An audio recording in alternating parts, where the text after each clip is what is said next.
नमस्कार। आज की बड़ी खबरों में आपका स्वागत है और मैं हूं आपके साथ निशा भारद्वाज। और आज की इस बुलेटिन में बात करेंगे यूपी और बिहार में हाई अलर्ट की। बताएंगे आपको यूपी के कानपुर में विमान हादसा, दिखाएंगे आपको सीजेपी प्रोटेस्ट पर अभिजीत का बड़ा खुलासा और बुलेटिन के आखिरी में देखेंगे नेपाल बाढ़ की कहानी। लेकिन दिन भर की तमाम खबरों से पहले एक नजर डालेंगे सुर्खियों पर। नेपाल में बाढ़ से बिहार में हुआ हाई अलर्ट। यूपी में महाराजगंज और कुशीनगर के कई गांव खाली कराए गए। एमपी राजस्थान में भारी बारिश की चेतावनी जारी की गई। कानपुर में ट्रेनी विमान हुआ क्रैश, एक पायलट की जान गई, दूसरे पायलट की हालत गंभीर। प्लेन में अचानक से धमाका हुआ और फिर नीचे गिरा। सासाराम में तेज बारिश, 27 जिलों में अलर्ट हुआ जारी। अगले 2 से 3 दिनों तक बदला रहेगा मौसम। अभी तक 42% कम हुई बरसात। नेपाल फ्लैश फ्लड का असर कुशीनगर में भी। नेपाल में ग्लेशियर टूटने से कुशीनगर में बहने वाली नारायणी नदी के जलस्तर में भारी वृद्धि होने की संभावना बढ़ गई है। नारायणी नदी का जलस्तर बढ़ने की संभावना से कुशीनगर जिले के तटीय इलाकों में जल प्रलय का खतरा मंडराने लगा है। बिहार में बढ़ा पानी तो रोक दी जाएंगी ट्रेन। नेपाल में बाढ़ से एक तरफ हाहाकार मचा है, जबकि दूसरी तरफ बिहार में इससे निपटने की तैयारियां तेज की जा रही है। सम्राट सरकार ने अब विभाग को पूरी तरह से निर्देश जारी कर दिए गए हैं। साथ ही साथ अलर्ट मोड पर रहने को कहा गया है। साथ ही साथ जल संसाधन, आपदा, जिला प्रशासन सभी की नजर भी इस बात पर बनी हुई है कि बांधों पर कड़ी निगरानी की जाए। इसी बीच रेल प्रशासन भी सतर्क है। नेपाल में बाढ़ की भयावह स्थिति को देखते हुए पूर्व मध्य रेल के समस्तीपुर रेल मंडल ने हाई अलर्ट जारी किया है। यूपी और बिहार में हाई अलर्ट। नेपाल के रसुआ जिले में बुधवार को अचानक से आई बाढ़ में कम से कम 162 से ज्यादा लोगों की जान चली गई, जबकि भारतीय सहित कई अन्य लोगों के लापता होने की खबर है। बाढ़ के बाद से नेपाल द्वारा भारी मात्रा में पानी छोड़े जाने की संभावना को देखते हुए यूपी और बिहार अलर्ट मोड पर कर दिए गए हैं। ऐसे में बिहार के मुख्यमंत्री सम्राट चौधरी और यूपी के मुख्यमंत्री योगी आदित्यनाथ समेत उच्च स्तरीय बैठक की गई है। पटना छात्र और किसान आंदोलन। पटना में 25 अगस्त को छात्रों व किसानों के उग्र प्रदर्शन के दौरान हुए उपद्रव व हिंसा मामले में पुलिस ने एक्शन लेना शुरू कर दिया है। इन मामलों में 2 एफआईआर दर्ज की गई है। प्रदर्शन के दौरान बैरिकेडिंग तोड़े जाने, भीड़ में शामिल असामाजिक तत्वों द्वारा हमले किए जाने के मामले में कोतवाली थाने में 2 अलग अलग प्राथमिकी दर्ज की गई है। यूपी के कानपुर में विमान हादसा। उत्तर प्रदेश में इस वक्त एक बड़ी खबर सामने निकल कर आई है। कानपुर में एक बड़ा विमान हादसा हुआ है। गंगा बैराज के पास ट्रेनिंग विमान क्रैश हो गया। बताया जाता है कि इस हादसे में दोनों पायलट गंभीर रूप से घायल बताए गए, जिनमें एक की मौके पर ही जान चली गई। जानकारी के मुताबिक यह हादसा गंगा बैराज के पास नत्थापुरवा गाँव में हुआ है। Tin engine training aircraft crash होकर खेत में जा गिरा। प्लेन के गिरने से इलाके में हड़कंप मच गया और मौके पर भारी मात्रा में ग्रामीण इकट्ठा हुए। सीजेपी प्रोटेस्ट पर अभिजीत का बड़ा खुलासा। कॉकरोच जनता पार्टी यानी कि सीजेपी के फाउंडर अभिजीत दीपके ने हाल ही में जंतर मंतर पर छात्रों के आंदोलन को लेकर एक बड़ा बयान दिया है। दीपके ने कहा कि पुलिस वालों की सैलरी कितनी देते हैं ये लोग, मुझे तो बुरा लगता है, क्योंकि जंतर मंतर पर जो लोअर रैंक अफसर थे उनकी तनख्वाह 30 से 40 हजार होगी। उनके खुद के बच्चे कोचिंग जाते होंगे, उनके बच्चों की शिक्षा भी तो महंगी हो रखी है, वो खुद आकर बताते थे।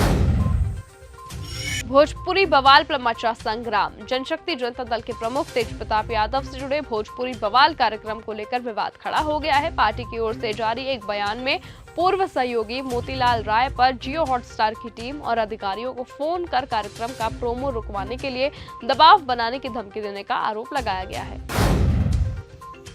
कैलाश विजयवर्गीय का बड़ा बयान, कहा चीनी और महंगी होनी चाहिए।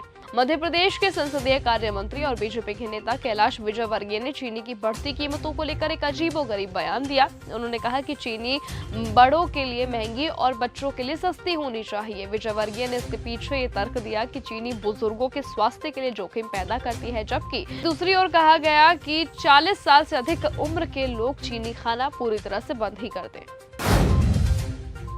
मायावती ने की योगी की तारीफ। उत्तर प्रदेश के मुख्यमंत्री योगी आदित्यनाथ ने यूपी चुनावों से पहले अगले 6 महीने में 1 लाख नौकरी देने का ऐलान किया है, जिस पर बहुजन समाज पार्टी की राष्ट्रीय अध्यक्ष मायावती की प्रतिक्रिया सामने आई। उन्होंने इसे देर से उठाया गया कदम बताया और कहा कि सरकार की SC, ST और OBC समाज के आरक्षित पदों पर ब्लॉकेज भर्तियों को लेकर भी कई ऐलान करने चाहिए। नेपाल बाढ़ की कहानी। नेपाल में आई अचानक से भीषण बाढ़ से तबाही मच गई। इस जल प्रलय की वजह से इमारतें, गांव बह गए हैं, सड़कें और पुल सभी को नुकसान हुआ है। इस बाढ़ में कम से कम 165 से ज्यादा लोगों की जान जा चुकी है और 1000 से ज्यादा लोग इसमें लापता बताए गए हैं। राहत बचाव का कार्य लगातार जारी है। ऐसे में एक्सपर्ट्स के मुताबिक नेपाल में आई बाढ़ की वजह से भूकंप नहीं बल्कि ग्लेशियर का ऊंचाई से गिरना है। नेपाल बाढ़ में रसुआ से 162 शव मिले। नेपाल के रसुआ में आई बाढ़ के बाद राहत और बचाव कार्य लगातार जारी है। इसी बीच 162 से 165 लोगों के शव मिले हैं। आज गुरुवार सुबह 5 बजे तक पुलिस बुलेटिन के अनुसार 8 जिलों में 162 शव बरामद किए गए हैं। नेपाल आपदा में भारत ने भेजी मदद की एक और खेप। नेपाल में आई विनाशकारी बाढ़ के बाद से भारत लगातार राहत और मदद में जुटा हुआ है। आईएएफ अधिकारियों के अनुसार दिल्ली और गाजियाबाद के हिंडन एयरबेस से 35 टन के अधिक राहत सामग्री लेकर आईएएफ का एक और विमान लगभग सुबह 9 बजे तक रवाना हो गया है। नेपाल चीन में 1500 के करीब लोग हुए लापता। तिब्बत के ग्लेशियर टूटने से आई तबाही में मृतकों का आंकड़ा 175 तक पहुंच गया है। वहीं नेपाल और चीन में 1500 के करीबन लोग अभी भी लापता हैं। नेपाल में लापता लोगों में बड़ी संख्या विदेशी पर्यटकों की है। अमेरिका में शरिया कानून को ट्रंप की ना। अमेरिकी राष्ट्रपति डोनाल्ड ट्रंप ने कहा कि अमेरिका में शरिया कानून पर रोक लगाने वाले कानून का समर्थन करेंगे। उनका तर्क है कि देश में केवल एक ही कानून व्यवस्था होनी चाहिए। ट्रंप ने टिप्पणियां रूढ़िवादी प्रसारक ग्लेन बेक के साथ एक साक्षात्कार के दौरान दी है, जिन्होंने उनसे पूछा कि क्या उस कानून के लिए दबाव वो डालेंगे या उस पर हस्ताक्षर करेंगे, जिसे बेक ने अमेरिका के लिए शरिया कानून विरोधी अधिनियम के रूप में कहा था।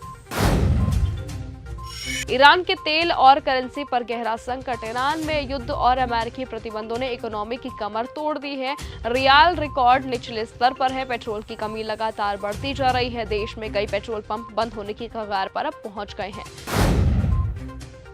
तो फिलहाल आज की इस बुलेटिन में सिर्फ इतना ही। देश और दुनिया के तमाम बाकी खबरों के साथ ऐसे ही जुड़े रहने के लिए आप बने रहिए और देखते रहिए न्यूज़ गंगा। एक बार फिर मुलाकात होगी आपसे कल शाम। नमस्कार। अगर आपको ये हमारा वीडियो पसंद आया हो तो इसे लाइक और शेयर करना बिल्कुल ना भूलें। साथ ही हमारे चैनल न्यूज़ गंगा को सब्सक्राइब और फॉलो जरूर करें ताकि देश और दुनिया की हर बड़ी खबर आप तक सबसे पहले पहुंचे।